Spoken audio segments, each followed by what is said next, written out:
আমার বয়স হলো 38 বছর। এই 38 বছর বয়সে আমি দেখছি জন্মের পর থেকে যে একটা লোক, সে লোকটার নাম আমি বোধহয় জানলাম, সাইফুল।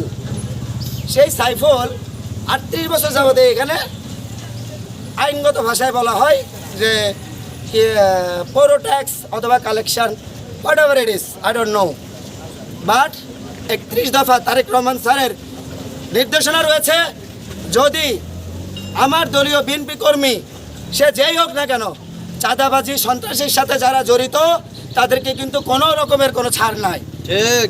আর যদি এই যে আমাদের যিনি এই দলটাকে প্রতিষ্ঠা করেছেন, এই দলের যিনি প্রতীক একমাত্র হলো আমাদের শহীদ প্রেসিডেন্ট জিয়াউর রহমান স্যার, তার সম্মানের ছবি, শুধু এখানে কারোর ব্যক্তিগত ছবি না, এটা আমার দলের ছবি, দলের প্রতীক। এই দলের প্রতীকের পোস্টার যারা আবারও ভেঙেছেন, বললাম একটা পোস্টার যদি দলীয় বিএনপির দলীয় প্রতীক যে থাকে তাহলে কোনো পোস্টার কোনো জায়গায় থাকবে না। কিন্তু এই জিনিসটা ভাই, সাংবাদিক ভাই, আমার প্রশাসন ভাইরা যেভাবে নজরদারি রেখেছেন এই এলাকার সুশৃঙ্খল পরিবেশ রাখার জন্য, আমি এই এলাকার উপস্থিত সবার মাধ্যম দিয়ে বলতে চাই, আপনারা সুশৃঙ্খল হন।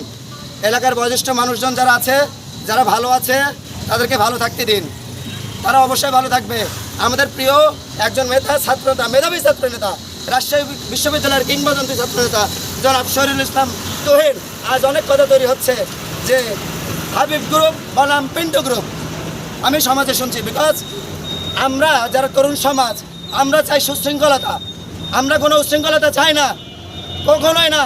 কিসের গ্রুপ হাবিব গ্রুপ, কিসের পিন্টু গ্রুপ? দল একটি দল, সেটা হলো তারেক রহমান স্যারের দল, রাষ্ট্রপতি শহীদ জিয়াউর রহমানের দল, সেই দল হলো বেগম খালেদা জিয়ার দল।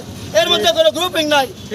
আপনারা সবার জনাব হাবিব রহমান হাবিব স্যার, শরীফুল ইসলাম তহিন ভাই,